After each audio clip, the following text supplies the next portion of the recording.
আসসালামু আলাইকুম ভিউয়ার্স, আশা করব সবাই ভালো আছেন। আমি উত্তর আপনাদের সাথে আছি। আপনারা দেখছেন এমএইচ কর্নার চ্যানেল। অটোক্যাডের আরেকটি নতুন ক্লাসে আপনাকে স্বাগতম। তো বেশি কথা না বাড়িয়ে চলুন শুরু করা যাক। তো ভিডিওটি শুরু করার আগে অবশ্যই বলে নিই, আপনি যদি আমাদের চ্যানেলে নতুন হয়ে থাকেন তাহলে অবশ্যই সাবস্ক্রাইব করবেন এবং পাশে থাকা বেল আইকনটি বাজিয়ে আমাদের সাথে থাকবেন। এবং আমাদের ডেসক্রিপশন বক্সে ফেসবুক সহ বিভিন্ন সোশ্যাল নেটওয়ার্ক সার্ভিসের লিঙ্ক দেওয়া থাকবে, আমাদের সাথে অ্যাড হয়ে থাকতে পারে। তো আমরা আমাদের অটোক্যাড ফাইলে চলে যাই। নিউ ফাইল একটি ওপেন করতেছি। তো আমরা অলরেডি 3টি ক্লাস অটোক্যাডের করে ফেলেছি। আপনি যদি আজকে নতুন হয়ে থাকেন তাহলে আপনাকে আমি অবশ্যই সাজেস্ট করব, ডেসক্রিপশন বক্সে লিঙ্ক দেওয়া থাকবে, আপনি অবশ্যই আগের 3টি ক্লাস দেখে আসবেন। কারণ আপনি যদি সবগুলো, আমরা স্টেপ বাই স্টেপ সবগুলো ক্লাস দিব ইনশাআল্লাহ, আপনি সবগুলো ক্লাস যদি দেখেন আমার বিশ্বাস আপনি অটোক্যাডে একটি ভালো রেজাল্ট আশা করবেন।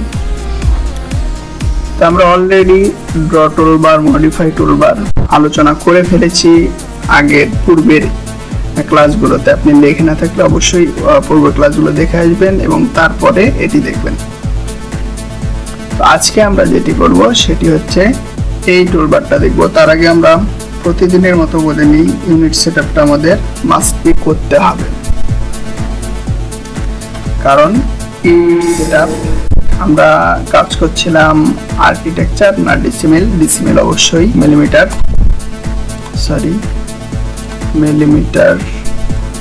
ওকে। এবং ডাইমেনশন সেটআপে আমরা দেখেছি একবারের মতো প্রাইমারি ইউনিট ডেসিমেল, ঠিক আছে ওকে। আচ্ছা, আমরা প্রতিদিনের মতো একটি লাইন নিই, একটি বাঁকা এবং F8 দিয়ে পরের অংশটা আমরা সোজা নেব। লাইন নিলাম এবং আমরা এটা দেখব কাজ। এটার কাজ সাধারণত একটা আছে টেক্সট আমরা তো বুঝতেই পারছি, কারণ টেক্সট কোথাও কোনো কিছু আমরা বিল্ডিং প্ল্যান করলাম, সাপোজ আমি একটি বিল্ডিং প্ল্যান আপনাদের দেখাই। এখন আস্তে আস্তে আপনাদেরকে আমি বিল্ডিং প্ল্যানে নিয়ে যাব। দেখুন এখানে আমি বেশ কিছু বিল্ডিং এর প্ল্যান করছি এবং তারপরে এটা হচ্ছে এলিভেশন, সবই আপনাদেরকে দেখাবো স্টেপ বাই স্টেপ। আগে প্ল্যান করা শেখাবো, তারপরে এলিভেশন সেকশন এগুলোতে যাব। তো দেখুন এখানে আমি বেশ কিছু জিনিস লেখালেখির কাজ করেছি, এটা সাধারণত টেক্সটের দ্বারা। তো এটা জাস্ট বোঝানোর জন্য আপনাদেরকে ফাইলে নিয়ে গেছিলাম। এবার টেক্সটটা কিভাবে লিখবো সেটা দেখবো। এখানে ক্লিক করুন এবং যেখানে লিখবেন সেখানে একটি ক্লিক করে একটু বড় করে নিয়ে এসে আরেকটা ক্লিক করুন এবং আপনার সামনে এরকম একটি বক্স চলে আসবে। আপনি এখানে যা লিখবেন তাই হবে। আমি সাধারণত বোঝানোর জন্য আচ্ছা এতটুকুই থাক। কিন্তু এখন মজার বিষয় হচ্ছে এটা কতটুকু দেওয়া আছে। এটা খুবই ছোট দেওয়া আছে, দেখতে পাচ্ছেন এখানে 0. এটা হচ্ছে টেক্সট হাইট 0.2000 মিলিমিটার, মানে এত কম মিলিমিটার হলে বুঝতেই পারছেন। এখান থেকে মিনিমাম আমরা 50 দিয়ে দেব মিলিমিটার। এটা আগে সিলেক্ট করতে হবে অবশ্যই, তারপরে এটা দিতে হবে 50। আপনারা আপনার নিজস্ব মতো দেখুন অনেক বড় হয়ে গেছে, কিন্তু আবার এন্টার দেন, এই তো দেখতে পাচ্ছেন আমাদের লেখাটি চলে এসেছে। এটা আমরা একটু মুভ করে উপরে নিয়ে যাই। আপনাদেরকে মুভ করা দেখিয়েছি আগের ক্লাসে, আপনি মিস করে থাকলে অবশ্যই দেখে আসুন। আমি আর বিস্তারিত দেখালাম না। এখানে টেক্সটের মধ্যে গেলে আপনি অনেক রকম ওখানে পরিবর্তন করতে পারবেন, বোল্ড, ইটালিক, কালার, এগুলো মাইক্রোসফটও যেরকমভাবে আমরা করে থাকি আর কি। এখান থেকে তো ডানে হবে না বামে হবে, এগুলো আপনারা দেখে নেবেন। এরপর আছে ডাইমেনশন দ্বারা আপনি পরিমাপ করতে পারবেন। পরিমাপ করার ক্ষেত্রে প্রথমে ডাইমেনশন সিলেক্ট, যেটা পরিমাপ করবেন সেটার এক বিন্দু, মানে যে জায়গা থেকে যে জায়গা পর্যন্ত শুরু করবেন তার একটা ফার্স্ট পয়েন্ট এবং লাস্ট পয়েন্ট। তো দেখুন এটা অনেক ছোট দেখাচ্ছে। আপনি এটা বড় করার জন্য কি করবেন সেটা আগেও দেখিয়েছি, আবার দেখাচ্ছি। ডি এন্টার, অর্থাৎ ডাইমেনশন টুলস, ডাইমেনশন বক্স চলে আসলে এখান থেকে আপনার সামনে এরকম চলে আসলে এখান থেকে দেখুন টেক্সট এবং হাইটটা করে দিন হয়তো 5 বা 10 50 দিলে আগের লেখাটা সমান আসবে। সরি, আমি 10 দিলাম এবং করে দেওয়ার পরে সেট কারেন্ট। এখন আমরা পরিমাপ করি। তো এটা হচ্ছে ডাইমেনশনের কাজ। এরপরে যেটা আছে এটা পুরোটাই ডাইমেনশন সার্কেল মাপার ক্ষেত্রে, বা এটা লিনিয়ার দৈর্ঘ্য মাপা যাবে, এটা অ্যালাইন, তারপরে অ্যাঙ্গুলার, তারপরে আর্ক লেন্থ। আমি একটা সার্কেল নিয়ে মাপিয়ে দেখাচ্ছি। আচ্ছা, এখান থেকে সার্কেলের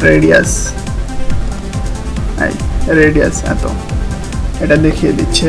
আর অ্যাঙ্গুলারটা কিভাবে মাপবেন? অ্যাঙ্গুলার নেওয়ার জন্য প্রথমে একটা আর্ক নিতে হবে। আমি সাপোজ এ পয়েন্ট একটা আর্ক, এ পয়েন্ট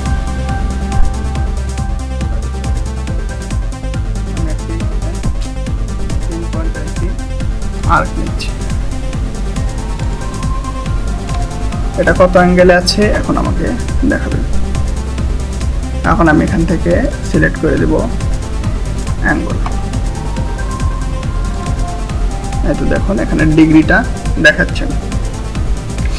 তো এইভাবে আপনারা ডাইমেনশনের কাজগুলো করতে পারেন। আর এটা হলো সাধারণত লিডার নাম, কিন্তু সাধারণত এটার নাম হচ্ছে লিডার। এটার কাজ সাধারণত দেখা যাক আমরা কি হয়। এটা প্রথমে আমরা সিলেক্ট করলাম, এটা আসলে চিহ্নিত করে লেখার কাজ। এখান থেকে আমি এখানে এসে এটার নাম দিব একটা। আমি একটু স্পষ্ট দিলে বুঝতে পারবা, আমি এটা একটু বিস্তারিত করলে বুঝতে পারবেন, বোঝাতে সুবিধা হবে। দেখুন এখানে বিল্ডিং প্ল্যান করার সময়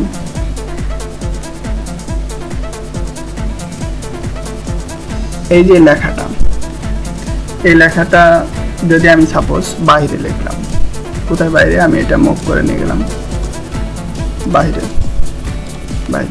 এখন এখানে বেডটা লেখা আছে, আমি বেডটা দেখাবো, বেডরুমটা এটা। তাহলে আমি এখান থেকে লিডার সিলেক্ট করব, দেন এখান থেকে এখানে যাব। যাওয়ার পরে এখানে আমার একটা লিখে দেওয়ার অপশন চলে আসবে, বেড। আমি এখান থেকে লিখে দিলে বাস আমার হয়ে যাবে। এটা কিন্তু বেড লেখা কিন্তু হয়েছে, এটা অনেক ছোট হয়েছে। আচ্ছা ঠিক আছে, এটা আমি মিশিয়ে দিলাম। আর এটা যেখানে ছিল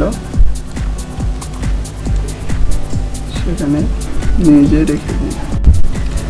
তো আমাদের অ্যানোটেশন টুলবারের কাজটা শেষ হয়ে গেল। এরপরে যেটি আছে লেয়ার্স। এই লেয়ারের কাজ সাধারণত যখন আমরা বিল্ডিং প্ল্যান করব তখন আমাদের কাজে দিবে। কীরকম কাজে দিবে চলুন আমরা একটা বিল্ডিং প্ল্যান থেকে দেখে আসি। আমি এখানে একটি বিল্ডিং প্ল্যান করে রাখছি। দেখুন এখানে বিভিন্ন কালার দেওয়া আছে, এবং প্রতিটা দেখুন জানালার জন্য আলাদা, অর্থাৎ উইন্ডোর জন্য আলাদা কালার, ডোরের জন্য আলাদা কালার, এরপরে ওয়ালের জন্য আলাদা কালার, টেক্সটের জন্য আলাদা কালার দেওয়া আছে। এখানে দেখুন বিভিন্ন কালারের দিয়ে নাম লেখা আছে। তো আমরা এখানেও যদি এরকম করতে চাই তাহলে প্রথমে লেয়ারে ক্লিক করব এবং নিউ লেয়ারে ক্লিক করব। এখান থেকে সাধারণত আমরা একটা নিব ওয়াল নেওয়ার জন্য ওয়ালে আমরা ওয়াল লিখবো এবং এখান থেকে আমরা একটি কালার সিলেক্ট করে দেব, এইটা কেটে দেবো। এখন এখানে দেখুন দুটো কালার চলে এসছে। আমরা যদি ওয়াল নিয়ে কালার করি তাহলে ওয়াল এটা প্রথমে এই অবস্থায় থাকবে। এখান থেকে যেটা নিব সেটা ওয়াল নিব, যেটা নিব আর কি সেটা সিলেক্ট করার পরে লাইন নিলে ওই কালারের লাইন হবে। তো এটা শুধু এই কারো সুবিধাও না, আর একটা সুবিধা আছে, সেটা হচ্ছে আমরা চলুন দেখে আসি। এখানে দেখুন আমাদের যে ওয়াল নেওয়া আছে, আমি চাচ্ছি যে ডোর একটু কম বেশি হয়েছে, আমরা ডোরটা ঠিক করব। কিন্তু এখানে যে পুরোটা সিলেক্ট করতে যাই তাহলে অনেক সময় লাগবে এবং ওয়ালটা আছে এর কারণে সমস্যা হচ্ছে। এই জন্য আমরা কি করব, ওয়ালের লেয়ার টপ করে দেবো। কিভাবে, এই তো এখানে লাইট যেটা আছে, লাইট বাল্বের মতো একটা ছবি আছে, সেটি যদি আমরা অফ করে দিই দেখুন ওয়াল আর নাই, এই ড্রয়িংয়ে ওয়াল চলে গেছে। আবার যদি দিই তাহলে চলে আসছে। এটা হচ্ছে একটা মজার বিষয়, কাজের অনেক সুবিধার্থে এটা খুব প্রয়োজনীয় একটা বিষয়। এই হচ্ছে লেয়ার, এবং বাই লেয়ার থেকে কালার চেঞ্জ করা যায় আলাদা আলাদা জায়গার। তো এটা আমরা সাধারণত ওয়াল বিভিন্ন প্ল্যান করব যখন তখন আমরা দেখব। তো আমাদের মোটামুটি ক্লাস শেষ, এখন আমরা প্ল্যানের দিকে যাব এবং আমি চাইবো আপনারা প্ল্যান করাও কয়েকটা প্ল্যান এলিমেন্ট সেকশন এবং সেসব দেখবেন এবং দেখলে সেগুলো আমরা ক্লাস অনুযায়ী স্টেপ বাই স্টেপ দেবো, ক্লাস 4, 5, 6 এভাবেই দিয়ে থাকবো। তো আপনারা সবগুলো দেখবেন, আমার মনে হয় আপনারা অটোক্যাডের উপর ভালো একটা রেজাল্ট পাবেন। তো ভিউয়ার্স, আজকের ভিডিও এই পর্যন্ত। সবাই ভালো থাকবেন এবং আমাদের সাথে বিভিন্ন সোশ্যাল মিডিয়াতে অ্যাড থাকলে আমরা খুশি হবো। বিশেষ করে আমাদের ফেসবুক পেজে লাইক দিয়ে আমাদের সাথে থাকবেন এবং অবশ্যই আপনার মূল্যবান মতামত কমেন্টে জানাবেন এবং ভিডিওটি ভালো লাগলে একটি লাইক দেবেন। দেখুন, লাইক এবং কমেন্ট করলে আমাদের ভিডিও বানানোর উৎসাহটা বেড়ে যায়। তো আমরাও আপনার কাছ থেকে আশা করবো আপনি অবশ্যই আমাদের একটি লাইক এবং আপনার মূল্যবান কমেন্ট বক্সে জানিয়ে দেবেন আপনার মূল্যবান মতামতটি। তো সবাই সুস্থ থাকবেন মনে করে এখানে শেষ করছি। ধন্যবাদ সবাইকে।